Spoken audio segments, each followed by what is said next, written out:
রাস্তার টোকাই থেকে এখন ঢাকা শহরে ৩টি হোটেলের মালিক তিনি। কিনেছেন জমি, করেছেন বাড়ি, ১০০-এরও বেশি মানুষের কর্মসংস্থান সৃষ্টি করে তাদের পরিবারের হাল ধরেছেন। একটা সময় ২ ঘন্টা গরম তাওয়া পরিষ্কার করে একটি রুটির আশায় যে ছেলেটি অপেক্ষা করত, সেই ছেলেটাই আজ শত শত মানুষের প্রতিদিন বিনামূল্যে খাবার খাওয়াচ্ছেন। যখন বাড়ি থেকে আসি ভাঙারি টোকাইছি, তরকারি টোকাইছি। আজকে আল্লাহ এই দোকানের প্রপারেটর হিসাবে আমাকে রাখছে। এই দোকানের মালিক আপনি? জি।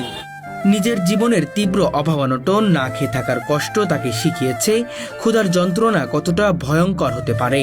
তাই আজ তার হোটেলে কেউ যদি বলে আমার টাকা নেই, তাকে ফিরিয়ে দেওয়া হয় না, বরং সম্মানের সাথে বসিয়ে খাওয়ানো হয়। আমরা একটা তাওয়া মাজতাম, একটা তাওয়া মাইজা পরিষ্কার করলে ৩ ঘন্টা লাগতো একটা তাওয়া পরিষ্কার করতে। তারপরে আমাদেরকে 2টা পরোটা দিত। আর এখন আমরা তো তাওয়া মাজন ছাড়াও খাবার দেই, কারণ আমি এই খাবারের কষ্টটা করছি। এইটা আমি বুঝি যে আসলে খাবারের কি কষ্ট। যে ছেলে প্রতিদিন ৩০ টাকার চাকরি দিয়ে জীবন শুরু করেছিল, সেই ছেলেই আজ মাসে ১০ লাখ টাকার বেশি বেতন দিচ্ছেন কর্মচারীদের। আলহামদুলিল্লাহ, আমাদের এখন ৩টা হোটেলে মিলে প্রায় ১০০-র উপরে শ্রমিক কাজ করছে।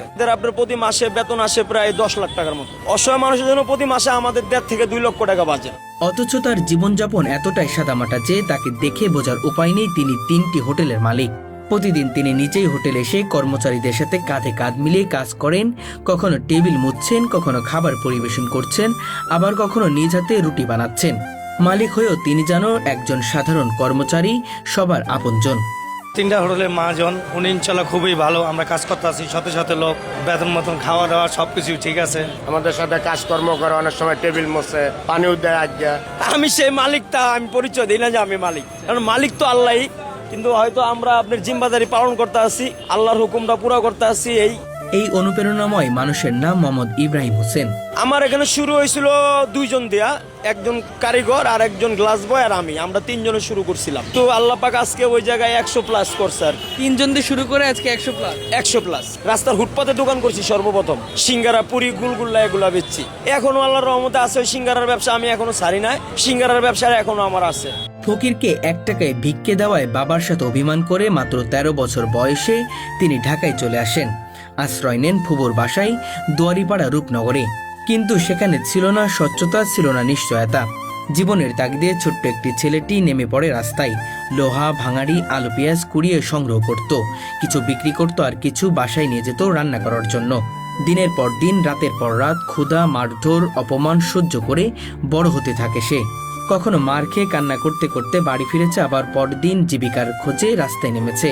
আমি আসছিল 1996-তে ঢাকা। শুরুটা আইসা ওখানে আমি এই টোকাইগিরি করছি আর কি, যেটা আপনার আলু, পটল, পেঁপে বা ভাঙ্গারি এগুলা টোকাইছি। তারপরে আমি আপনার আইসা হইলো আপনার 8 নাম্বার গাড়িতে চাকরি করছি। তখন আমার ওখানে কিছু টাকা নিয়ে আমার ওস্তাদের সাথে ঝগড়া হয়েছে। পরে আমি নাইমা যাই আপনার এই আল্লাহদান হোটেলে কাজে লাগছি 1998-তে। 1998 সালে তার জীবনে আসে এক নতুন মোড়। গাবতলীর আল্লাহর দান হোটেল অ্যান্ড রেস্টুরেন্টে ম্যাসিয়ারের চাকরি পান তিনি, প্রতিদিন মাত্র 30 টাকা বেতনে। সেই 30 টাকায় দিন চালানো কতটা কঠিন তা কেবল তিনিই জানতেন। কাজের চাপ, অপমান, দেরি হলে গালাগালি, এমনকি মারধর, সবকিছু ছিল নিত্যদিনের বাস্তবতা। তবু তিনি থেমে যাননি।